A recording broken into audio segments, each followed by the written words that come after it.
네, 선생님들 오랜만입니다. 마가복음 교사교육 동영상이고요. 요즘에 하루가 지금 이 시간에 한 7시, 7시 반이면 사임 자는데 중간에 자꾸 일어나요. 자꾸 울어서 동영상을 찍다가 중간중간에 이제 그만두고 지금도 일어났네요. 지금 제가 오늘 마음먹고 동영상을 찍기 때문에 계속 하루의 울음소리를 무시하고 계속 이야기 나누겠습니다. 어쨌든 제 사적인 얘기였고요. 오늘은 마가복음 5장에 나오는 그 선생님들 기억하시겠지 모르겠지만 저번 시간에는 우리가 이제 5장에 나오는 하나님 나라가 이 세상에 침투할 때, 특별히 이제 이 세상은 어떤 세상을 말하느냐, 이방인의 세계로 침투할 때 하나님께서 무엇을 하신다? 치유와 회복을 하신다. 그 치유와 회복 중에는 처음에 귀신의 세력, 그러니까 우리가 흔히 말하는 어둠의 세력 혹은 귀신 세력, 방해하는 그 세력들을 물리치시고 하나님 나라를 그 땅에다가 확장시키는 것이 예수 그리스도가 하나님 나라를 이 땅에 전파하고 확장시키는 방식이다. 그 첫 번째가 뭐냐면 거라사의 귀신들, 광인이었고요. 미친 사람 이야기. 그 다음에 두 번째가 이제 회당장 야이로의 딸 이야기가 나오면서 거의 죽음에 이르렀던 회당장 야이로의 딸이 일어나는 그 상황 사이에 들어가 있는 샌드위치 구조를 가지고 있는 이야기. 혈루병, 우리가 혈루증을 앓는 여인의 치유 이야기가 오늘의 주제입니다. 왜 그러면 이 이야기가 샌드위치, 해당장 야이로의 딸 이야기에 샌드위치 구조 안으로 들어가 있느냐? 저번 시간에 말씀드렸다시피 회당장 야이로의 딸이 죽었다는 이야기를 듣자마자 회당장 야이로에게 예수께서 이렇게 말씀하시죠. 두려워하지 말고 믿기만 하라. 그럼 이때 바로 믿는다는 것이 무엇인가? 우리의 늘 영원한 숙제적 궁금증이죠. 믿음이 무엇인가에 대해서 마가복음은 혈루증 앓는 여인을 통해서 최소한 아픈 사람, 괴로움에 빠진 사람들이 가진 믿음이 치유로 진행되는 과정이 무엇이다라는 것을 보여주는 아주 중요한 본문. 저는 이렇게 생각합니다. 아주 중요한 본문이다. 자, 그러면 오늘 마가복음 5장 25절부터 34절까지 제가 한번 읽어보겠습니다. 12의 혈루증으로 알아온 한 여자가 있어 많은 의사에게 많은 괴로움을 받았고 가진 것도 다 허비하였을 때 아무 효험이 없고 도리어 중하였던 차에 예수의 소문을 듣고 무리 가운데 끼어 뒤로 와서 그의 옷에 손을 대니 이는 내가 그의 옷에만 손을 대어도 구원을 받으리라 생각함일러라. 이에 그의 혈루 근원이 곧 마름에 병이 나은 줄 몸에 깨달았으니라. 예수께서 그의 능력이 자기에게 나간 줄 아시고 곧 스스로 아시고 무리 가운데서 돌이켜 말씀하시되 누가 내 옷에 손을 대었느냐 하시니 제자들이 여짜오되 무리가 에워싸 미는 것을 보시며 누가 내게 손을 대었느냐 물으시나이까 하되 예수께서 이 일을 행한 여자를 보려고 둘러보시니 여자가 자기에게 이루어진 일을 알고 두려워하여 떨며 그 앞에 엎드려 사실을 여쭈니 예수께서 이르시되 딸아 내 믿음이 너를 구원하였으니 평안히 가라 내 병에서 놓여 건강할지어다. 아멘. 네, 이 본문을 직접 읽어본 사람과 읽어보지 않는 사람은 본문의 이해도가 굉장히 다릅니다. 제가 여러 번 말씀드렸지만 성경 본문을 눈으로 직접 읽어야 그 내용이 머릿속에 남고 그 다음에 나중에 목사님들이나 누가 설교하거나 교육을 했을 때 그에 대해서 머릿속으로 떠올리고 자신의 생각을 개진시킬 수 있는 능력들이 생긴다. 지금까지 우리 선생님들은 계속해서 누군가가 읊어주는 그리고 누군가가 묘사하는 성경을 들었기 때문에 고정관념에 쌓일 수가 밖에 없어요. 그리고 상대 측에서 그러니까 성경을 가르치는 사람들이 이것을 거짓말하거나 과장하거나 왜곡했을 때 전혀 방어할 수 없는 그럼 나도 모르게 성경 꼰대, 교회 꼰대가 돼갈 수밖에 없다. 네, 제가 반복적으로 말씀드리고요. 자, 오늘의 본문 봅시다. 오늘의 본문은 혈루병을 앓는 여인이 등장합니다. 혈루병. 혈루병은 이제 몸에서 이제 피가 나오는 병이죠. 특히 여자들. 이거는 뭐 여성분들이 가지고 있는 생리적 현상을 떠나서 아마 자궁에 문제가 있는 어떤 그런 관련된 병이 아닌가. 중요한 것은 혈루병, 그러니까 몸에서 피가 유출되는 현상이 바로 레위기 15장에서 말하는 부정한 여인에 해당된다는 게 아마 핵심일 겁니다. 자, 여기서 12년간 혈루증을 알아왔다는 것은 굉장히 오랜 시간을 의미하는 숫자 12를 이제 내세우면서 이 여인이 굉장히 오랫동안 이 병으로 고통받았음을 보여주고 있다. 그래서 26절에 보면은 많은 의사들이 많은 괴로움을 받았고 가진 것도 다 허비하고 효과도 없고 그래서 몸은 더 망가지고 이런 이제 이 여인의 상태를 이야기해 주고 있습니다. 유사한 건 뭐냐면 앞에 5장 1, 2절에 나왔던 그 거라사 광인의 어떤 그 상황 묘사. 이 사람이 그냥 우리가 그냥 머릿속으로 미친 사람, 걸어서 미친 사람, 귀신, 더러운 귀신 들린 사람, 이게 아니라 이 사람이 얼마나 고통받았을까에 대한 상황을 설명해 주는, 유사하게 12년 동안 유출병에 걸린 여인이 과연 어떤 상태였을까에 주목할 필요가 있다. 아까도 말씀드렸다시피 몸이 망가져 있기 때문에 육체적으로 굉장히 고통스럽겠죠. 뭐 그때 뭐 여성용품이 굉장히 발달한 시기도 아니고 그다음 의학이 발달한 시기도 아니었기 때문에 당연히 몸에서 피가 나온다고 생각해 보십시오.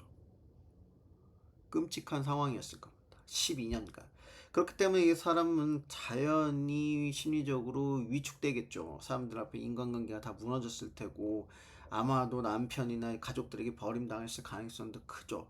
그러다 보니 사회적으로도 소외됐을 테고 중요한 건 부정한 여인으로 지켜야 했기 때문에 만약에 이 여자가 유대인이었다면 종교적인 상황도 암울했을 겁니다. 이 여인이 이방인이었다면 하나님을 알 수 있는, 그러니까 유대 사회 안에 포함된 야훼 신앙을 가질 수 있는 기회가 박탈되었을 가능성이 굉장히 큽니다. 그러나 지금은 바닷가 건너편에 다시 돌아가서 가버나움 회당 근처에 있으니 이 여자는 유대인일 가능성이 크고 당연히 이 여자는 종교적으로도 완전히 폐쇄적인 생활을 할 수밖에 없다. 유대인들에게 하나님을 만나는 기회가 사라졌다는 것은 곧 생명을 잃고 회복할 수 있는 기회가 완전히 차단됐다는 이야기거든요. 그래서 이 여인은 몸은 몸대로 망가지고 신앙 공동체에서 배제되는 상황에서 인간관계가 제한되었기 때문에 완전히 망가지고 가난에 허덕이는 비참한 인생을 살았을 가능성이 농후하다는 것을 우리가 유추해 볼 수 있다는 거죠. 이 여인이 12년이 지나고 예수라는 사람이 이 동네에 나타나서 앞서 많은 사람들을 고치고 그 다음에 기적을 행한다는 소문을 들었습니다. 많은 사람들이 밀려들어서 회당장 야이로의 집을 가는 상황에서 느닷없이 등장해서 자기의 의지와 결단을 보여주는 장면이 나타나죠. 바로 그 가운데 끼어들어서 사람들이 밀려가지고 간데 그 사람들 끼어들어서 예수의 옷에 손을 댑니다. 예수의 옷깃에 손을 대는 것은 이 당시에 가져있던 어떤 그 의학적 지식인 거죠. 나름의 능력 있는 사람들, 어떤 고침, 치유의 능력 있는 사람의 손을 대면 그 능력이 나에게도 전가돼서 내가 치유될 것이라는 확신 속에서 예수의 옷자락에 손을 댑니다. 어떻게 됐습니까?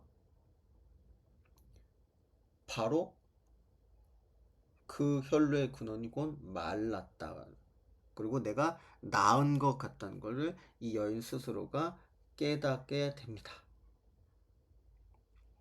우리가 여기서 주목해야 할 것은 우리가 여기서 혈루병 앓는 여인의 치유라고 제목을 붙여버리면 그러면 이 여인은 아까 말했듯이 레위기 15장에 의해서 부정한 여인이 정결하게 된 것인지 아니면 말 그대로 아픈 사람이 치유돼서 건강해진 것인지 어떤 관점으로 봐야 될까요? 이 여인은 나쁜 사람입니까? 아니면 이 여인은 부정한 사람입니까? 어떻게 생각하세요? 아프니까 부정한 사람이다. 뭐 그럴 수도 있죠. 왜 하필이면 이 부정한 여인이 등장해서 예수를 향해서 그렇게 목 놓아 외치는 것일까요? 계속해서 이어서 볼게요. 예수께서 이 여인을 특별히 치유했다고 나오지는 않아요. 네. 아시다시피 이제 치유는 하나님 나라의 운동, 그러니까 하나님 나라가 이 땅에 임했을 때 보여지는 표시 중에 하나입니다. 왜냐하면은 이 치유라는 것은 유대인들의 과연 입장에서는 죄인이 회복되는 과정이고요.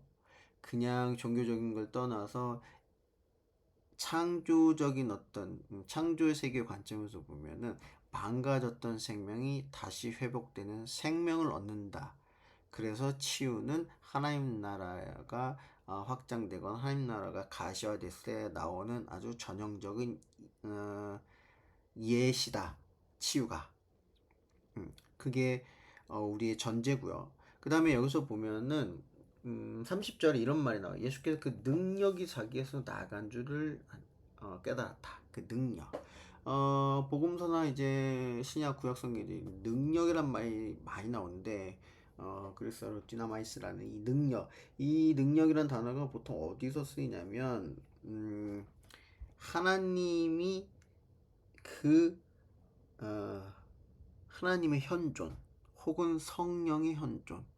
다시 말해서 하나님이 그 자신의 나라를 자신의 통치를 가까이 하고 그것을 완성하는 그 과정에서 나오는, 그러니까 그 능력의 주체는 누구냐? 하나님이다.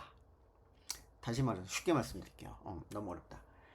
능력으로 치유받는다. 능력이 행해졌다. 하나님이 계시다는 이야기입니다. 능력은 야훼 하나님, 창조주 하나님과 밀접한 관계가 있는 힘이에요. 그것을 디나마이스라고 해요. 능력. 그런데 예수께서 이런 말을 해요. 그 능력이 자신에게서 나갔주라. 이 얘기는 어떤 암시입니까? 첫 번째로는 예수께서 곧 하나님의 어떤 그 현존 안에 있다. 엄밀히 말하면 예수께서 곧 하나님이라는 암시를 뜻하고요. 이미 능력 안에서 치유받았다. 능력을 빠져나가서 그 사람에게 전가됐다는 것은 이 여인이 하나님 나라 안에 들어와 있다는 겁니다. 하나님의 영역 안에 들어와 있다는 것을 표시하는 그냥 선생님들이 보시기에 한 번에 깨달을 수 있는 그런 문장은 아닌 것 같아요. 이거 신학적인 해석들이 많이 들어가 있는 문장이기 때문에, 그죠? 그래서 물어보십니다. 내 옷을 손댄 자가 누구냐고. 예수께서는 이런 그 여정 중에 만난 개인의 어려움을 외면하지 않아서, 예를 들어서 혈루병에 걸린 여인이 어깨에 손을 대고 내가 능력이 빠져나가서 이 여인이 치유됐다는 걸 인지를 했다 하더라도 그냥 지나가시면 그만입니다. 근데 예수께서는 멈추고 내 능력을 통해서 치유된 자, 당연히 치유됐다는 건 어려움에 빠진 사람들이 치유가 되는 거죠. 그래서 그 사람들을 외면하지 않으신다는 거예요. 저번 주에 이런 말씀을 드렸어요. 회당장 야이로가 다가왔기 때문에 예수께서 동행하신다. 어려움을 겪는 사람들이 어떤 극강의 신뢰를 가지고 예수께 엎드려 다가오면 예수님께서는 그 사람을 붙잡고 동행하신다. 이 얘기 기억나시죠? 마찬가지로 혈루병을 앓는 여인이 다가왔다면 그것을 예수께서 외면하지 않으시고 같이 동행하신다. 그러고 나서 누구냐고 묻습니다. 이 누구냐고 묻는 행위는 창세기부터 이제 뭐 많이 나와요. 아담 보고선 너가 어디 있느냐, 너는 누구냐, 혹은 그 사람의 어떤 정체성이나 그 사람의 존재를 확인하는. 로터교에서 이제 예배 시간에 이런 것들이 많이 일어나죠. 많은 공동체 안에서 예배 시간에 익명성으로 그 숨어들지 못하게 해서 성찬도 나와서 죄 고백하는 것도 나와서 일어나서 나의 존재를 드러나서 너는 어디 있느냐? 제가 여기 있사옵나이다 라고. 소외된 사람들이 이 대중 안에서 드러나고 나타날 수 있는 기회를 제공하는 것이 바로 예수님의 사역의 방향이다. 그래서 나중에 혈루병 걸린 여인이 앞으로 나오죠. 예수께서 이 여자가 누군지를 계속 찾으십니다. 그랬더니 33절에 보면 여자가 자기에게 이루어진 일을 알고 두려워해서 떨며 나옵니다. 이미 이 여인은 알고 있는 거예요. 내가 이 사람을 통해서 치유받았다. 치유받았다는 얘기는 무슨 얘기예요? 이 사람이 그냥 어떤 신비적이고 마술적인 초월적인 능력을 가진 그런 신비자가 아니라 내가 하나님 영역 안에 들어갔고 그 영역 안에서 내가 하나님을 만나서 그 안에 참여함으로써 회복되었다는 걸 깨달은 거예요. 그러니 그가 나를 불렀을 때 이사야가 성전에서 하나님을 만났을 때 같은 그 누미노제의 어떤 경험들, 두려움, 신적인 만남 앞에서 느낀 우리 두려움을 떨고 여인이 예수께 엎드립니다. 엎드린 장면이 어떤 장면하고 교체되고 있어요? 해당장 야이로도 와서 전적으로 자신의 지위나 상황을 다 내려놓고 예수께 무릎 꿇고 엎드립니다. 엎드린다는 복종의 의미가 아니라 신뢰의 의미예요. 이 여인도 와가지고 내 상황에 대해서 내 모든 것들 상황에 대해서 있는 그대로 인정해 주시고 그거에 대해서 보듬어 주시고 사랑해 주실 그 기대로 나와 엎드린 겁니다. 마찬가지로 어쩌면 거라사 광인도 달려들어서 예수 난 당신 누군지 아냐고 외친 것들, 이런 것도 아마 이 사람이 나를 여기서 해방시켜 줄 거라는 기대와 소망으로 엎드립니다. 그래서 예전에 이 부흥사들이나 이런 분들이 이런 것 때문에 나와 엎드려 기도하라고 강권했던 거예요. 이게 변질돼가지고 마치 나한테 나와서 나한테 안수받아라, 나한테 안수받으면 다 괜찮을 거라고 이제 변질돼서 그렇지, 예수께 나와라, 하나님 앞에 서라, 내 앞에 서라, 엎드려 기도하라는 것들이 상대방에 대한, 하나님에 대한 극강의 신뢰. 이런 상황에서 여자가 나와서 자기의 모든 사실을 이야기한다는 장면이 나옵니다. 자, 봅시다. 예수께서는 이런 찾았어. 내 몸에 손댄 자가 누구냐고 찾으셨어. 제자들이나 외부의 사람들이 보기에는 이제 큰일 났다. 감히 허락도 없이 예수께 몸에 손을 대 예수께서 그 여인을 찾아서 잡아서 족치겠구나라는 시선이 보일 수 있어요. 그러나 치유를 하는 분과 치유를 받는 사람들의 신뢰관계에서는 이 예수께서 나를 찾는 것이 나의 죄를 지적하고 회개시키려고 하는 목적이 아니라는 걸 분명히 알았을 겁니다. 당연히 예수께서 그런 의도가 아니라는 게 우리가 나중에 밝혀지죠. 34절의 마지막에 내 믿음이 너를 구원하였으니 평안히 가라고 이 말씀을 하기 위해서 불러내는 겁니다. 그러면 이 상황에서 이 여인은 엎드려 나와서 무슨 사실을 예수께 얘기했을까요? 내가 예수께 허락도 안 받고 몸에 손을 댔으니까 날 용서해달라고 했을까요? 아닐 겁니다. 내 상황과 내 괴로움, 아까 첫 번째 말씀드렸잖아. 이 12년 동안 혈루병을 앓면서 이 여인이 가졌을 고통, 괴로움, 외로움, 우울함, 자기의 목숨을 이제 끊으려고 했던 그런 시도들, 온갖 멸시와 핍박, 더러움에 휩싸여서 자기를 멸시하고 혐오하는 단계까지 이뤘을 때 이 여인이 가졌을 인생의 스토리들, 누구에게 나와서 얘기할 수 있었습니까? 누가 이 사람의 이야기를 들어줄 수 있는, 아무도 없다는 거야. 그러나 예수께서 부르십니다. 그래서 그 여인이 들어서 그동안 자신이 겪었던 모든 사실을 엎드려서 이야기하죠. 그리고 나서 34절에 하는 말씀, 그래 불쌍하도다가 아니라, 딸아 여인이여 내 믿음이 너를 구원하였다고 구원을 선포하십니다. 우리가 이제 구원에 관련된 이야기들 다양한 스펙트럼이 있다고 말씀드렸어요. 하나를 섣불리 딱 집어서 교리적으로 이야기할 수 없어야 된다는 것을 우리 안수 집사님들이나 우리 선생님들 아셔야 돼요. 이제 장로가 되실 분들이기 때문에 그렇게 단순하게 단편적으로 얘기한 건 굉장히 이제 어, 어, 극단적으로 얘기 무식한 거고, 이때 구원은 1차적으로 치유된 상황인 거죠. 내 믿음이 너를 치유했다는 겁니다.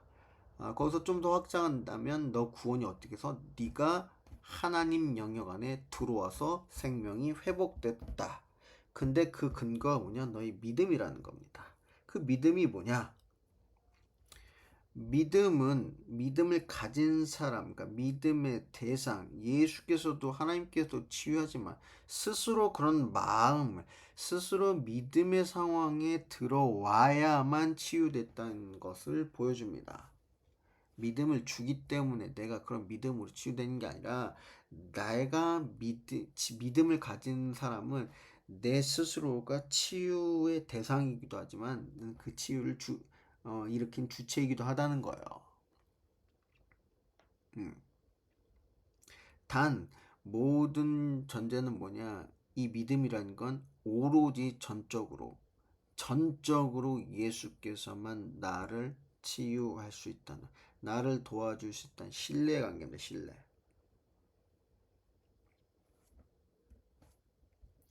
이 믿음은 다시 말씀드리지만 지금 마가복음이 원하는 믿음은 뭐냐? 우리가 하나님 영역 안에 들어갔을 때 우리가 하나님의 능력을 통해서 무언가가 바뀐다는 거예요. 치유되고 회복되고 생명을 얻고 무언가가 왜곡되고 찌그러지고 눌려있던 것이 회복된다. 다시 한번 말씀드릴게요. 우리가 하나님의 영역 안으로 들어왔을 때 바뀌고 변화가 있다. 이 바뀜과 변화는 긍정적인 방향이다. 이때 긍정적이라는 것은 창조주 하나님이 바라봤을 때 피조물의 긍정이다. 그건 당연히 뭐겠어요? 하나님을 돌아서서 자기 힘과 뜻대로 살아가느라고 지칠 대로 지치고 눌리고 찌그러져 있는 사람들이 다시 원래 창조주가 주는 생명의 공급을 받아 하나님의 호흡으로 살아가는 상태겠죠. 그런데 복음서에서 원하는 믿음의 결정적인 전제가 뭐냐? 그 하나님의 영역, 그러니까 다시 말해서 하나님의 나라 안으로 들어갈 수 있는 유일한 근거는, 유일한 통로는 누구다? 지금 우리 눈앞에 보이는 그리스도 예수를 통해서만 가능하다. 전적으로 예수를 신뢰해야 예수를 통해서 하나님의 능력 안에, 하나님의 나라 안에, 영역 안에 편입될 수 있고, 그 안에서 우리가 지금 겪고 있는, 경험하고 있는 치유나 무슨 축기나 여러 가지 기적이나 이수적이나 여러 가지 능력들 경험할 수 있다. 그 경험의 끝은 무엇이다? 내가 창조주 하나님이 만든 피조물이다. 코람데오, 하나님 앞에서 나의 정체성을 깨닫는 상태가 구원이다.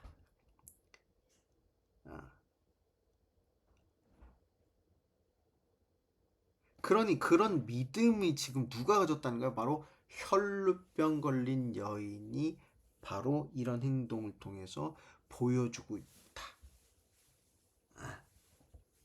그래서 너는 너의 믿음, 네 믿음이 너를 구원하였다는 겁니다. 이 사람이 자기 주체적인 어떤 구원의 능력이 있어서 내가 뭐 이렇다는 의미가 아니라는 거죠. 이 여인은 알았던 거예요. 예수 그리스도를 통해서만 하나님의 영역으로 들어올 수 있다는 것. 그래서 이러한 믿음을 누구한테 요구하는 겁니까? 회당장 야이로에게 이야기하는 거예요. 야, 두려워하지 말고 생과 사의 관련 있게 인간이 가장 두려워하는 죽음 앞에서 두려워하지 말고, 딸과 분리해서 영원히 딸을 볼 수 없다는 두려움에 떨지 말고 믿기만 하라. 어떤 믿음? 변화될 수 있는 믿음. 이때 변화는 해당장 야이로가 원하는 변화는 뭐겠어요? 당연히 자기의 딸이 죽음에서 벗어나는 이 믿음이 이런 그 결과 어디를 통해서 하나님의 영역 안에서만 이루어진다. 그럼 그 하나님의 영역은 누가 이쪽으로 끌어주냐? 바로 네 앞에 있는 예수. 내가 너를 끌어다가 이 하나님 영역 안에서 당신과 당신의 딸을 끌어들여와서 회복됐거니 믿으라는 겁니다. 그래서 이렇게 고통받고 괴로움 속에 갇힌 자들의 믿음은 믿음이 무엇이냐? 하나님 믿으세요. 예수 믿으세요. 그럼 뭐 어떻게 믿냐고 물어보면 대답할 수 있어야 돼요. 뭘 근거로? 성경을 근거로 이야기하셔야 된다는 겁니다. 더 중요한 건 뭐냐? 왜 혈루병 앓는 여인이 왜 그렇게 학자들이 좋아하고 많은 사람들이 좋아하는 본문이냐? 이 믿음에서 끝나지 않는다는 거예요. 이 이야기는 믿음이 치유로 넘어가고 치유가 평안으로 넘어가기 때문에 중요한 본문이라고 저는 생각합니다. 왜냐? 이 지금 치유하는 방법에서 믿음을 가진 사람, 그러니까 어떻게 하나님의 영역, 하나님의 나라의 영역으로 예수께서 끌어당기느냐, 어떻게 되냐, 그 과정을 보여주고 있다는 거예요. 분명히 예수께서는 이 믿음이 마술적이고 은밀한 신비의 영역이 뭐에서만 이렇게 발생되는 것이 아니라 이게 공개적인 장소로 드러날 때, 공개적으로 드러날 때, 이 사람이 가진 믿음이 공개적으로 드러날 때, 이 눌려있고 찌그러져있고 고통받는 사람들이 어둠 속에 있는 것이나 이 사람들을 공개적인 장소, 익명성이 아니라 누군가 볼 수 있는 장소로 끌어들였을 때, 그리고 우리 이성적으로 논리성으로 따져가지고 이렇게 될 거라고 하는 그런 계산적인 이성의 범위가 아니라 누구나 다 한 사람 한 사람 하나님의 자녀로 인정하고 그들과 대화를 나누고 그들의 정체성을 인정해주는 상태로 갈 때, 두 번째죠. 세 번째는 내가 이 믿음이 그냥 나만의 그냥 어떤 끓어오르는 감정으로 끝나는 것이 아니라 내 입술로 고백되는 상황이 올 때 바로 치유가 일어난다는 것을 알려주고 있습니다. 하나님 나라의 영역으로 들어오는 것은 바로 이런 세 가지 과정들이 복합적으로 작용할 때 가능하다는 거예요. 내가 하나님을 만났어. 하나님 영에 있다. 그러면 익명성으로 저기 숨어들어서 어디 저기 키키코모리처럼 기도원에 처박혀서 기도만 하는 것이 아니라는 거예요. 내가 이 괴로운 상황에서 어떤 믿음을 가져서 다시 하나님 나라로 들어온다는 것은 내가 주체적으로 하나님의 자녀로 인정받고 주위에 생명의 하나님의 호흡을 가진 사람으로서 인정받으면서 서로 이야기를 나누고 서로의 마음을 나누는 그런 상황에 들어왔을 때, 그리고 나는 늘 이런 마음들을 감정적인 상황이 아니라 늘 입술로 고백하고 찬양할 때 우리가 하나님 나라의 영역 안에 있다는 겁니다. 그것이 바로 곧 치유라는 거죠. 그때 바로. 그래서 이런 사람들이 변화가 됩니다. 치유가 됩니다. 그냥 나 혼자 가만히 이 방구석에 앉아 있어서 기도할 때 치유가 일어나는 것이 아니라 내가 공동체 안에서 익명성을 떨치고 그들과 마음을 나누고 대화를 나누고 생각을 나누고 관계가 회복될 때, 그리고 내가 늘 말씀과 기도와 찬양으로 내 신앙을 고백할 때, 그래서 내가 결국은 나에게 주어진 생명의 삶을 스스로 영위할 수 있는 상태로 회복될 때, 그때가 바로 하나님이 우리에게 임재하신 상태입니다. 그게 바로 평화죠. 그래서 뭐라고 하십니까? 평안이 가라. 가라. 꺼지라는 말이 아니라 너의 인생으로 앞으로 나아가라. 너의 삶을 이제 살아가라. 회복된 삶을 살아가라. 육체적으로, 심리적으로, 사회적으로, 그 다음에 종교적으로 너는 이제 정상의 궤도에서 사람들과 어울려서 살아가라. 그게 바로 평화의 상태라는 거. 그래서 우리가 교회에서 믿음을 가진 사람이 치유를 받고 치유를 받은 사람이 평안에 이른다는 말이 이 혈루병에 걸린 혈루병에서부터 벗어난 여인이 보여주는 어떤 일련의 과정입니다. 그래서 우리는 예를 들어서 아픈 사람이 치유받으려면 이 아프다는 말에 육체적, 심리적, 뭐 종교적인, 사회적인 다 포함되어 있는 그런 상처. 이런 사람들이 회복되기 위해선 공동체가 필요할 수밖에 없다는 거예요. 중요한 메시지입니다. 그래서 네, 오늘은 혈루병 걸린 여인을 통해서 믿음이 무엇인가, 그 다음에 치유가 무엇인가, 평안에 이르는 게 무엇인가 이야기를 나눴습니다. 그래서 저는 이 혈루병 걸린 여인이 아픈 사람이 아니라 부정한 여인의 입장에서 기술되었다고 보는 거예요. 미친 사람, 거라사 광인, 부정한 사람, 혈루병 걸린 여자. 이 사람들을 예수께서 하나님 나라를 침투하고 확장시킬 때 이것을 먼저 회복시키고 깨트리고 하나님 나라 임재를 펼친다. 하나님 나라 임재를 펼친 하나님 나라 임재를 가능하게 하는 상황으로 펼치신다. 그게 바로 하나님 나라다. 이거를 회복하는 것이 우선이다. 그래서 하나님 나라가 쭉 밀고 나가는데 6장에 보면 이제 바로 뱉었다는 얘기가 나오죠. 하나님 나라를 펼치려고 노력할 때 인간 사회는 받아들이는 것이 아니라 그것을 단호하게 막아내는 어리석음을 가지고 있다. 그게 바로 지금의 인간 사회, 복음이 없는 사회의 현실이다. 뭐 이런 것을 계속 이어나가고 있습니다. 오늘 좀 어렵고 복잡한 이야기를 했지만 나중에라도 복귀해 보시고 질문 있으면 하시고, 제가 제한된 시간에 얼굴 보지 않고 이야기하기 때문에 말이 막히는 경우가 있고 이렇게 유연하지가 않은데 굉장히 중요한 본문이라는 거 꼭 염두에 두시고 우리가 6장으로 앞으로 계속 나아가 보겠습니다. 자, 기도하고 마무리하겠습니다. 사랑하는 하나님 감사합니다. 우리가 늘 믿음을 가졌다고 이야기하지만 그 믿음이 무엇인지, 어디로 향해 가고 있는지, 그 대상이 무엇인지, 그 깊이가 무엇인지 전혀 모를 때가 있습니다. 주님, 부끄러워하지 않게 하여 주시옵소서. 우리가 말씀을 읽고 깨닫게 하여 주시고 말씀하여서 하나님께서 우리를 가르치시고 우리에게 보여주시는 것을 주님, 저 심령 깊은 곳에 아로새기게 하여 주시옵소서. 우리도 아픕니다.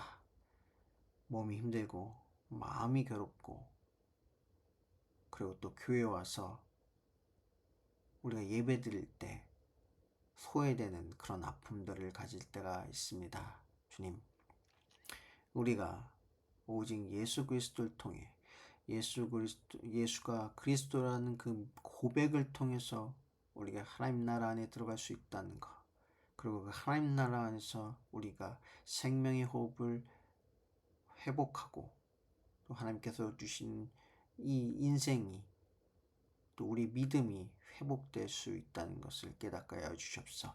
그게 바로 임마누엘이고 그게 바로 하나님 임재이며 그게 바로 하나님과 함께하는 진정한 신앙생활임을 깨닫게 하여 주시옵소서. 모든 말씀 살아계신 예수 그리스도 이름으로 기도드렸습니다. 아멘. 네, 감사합니다.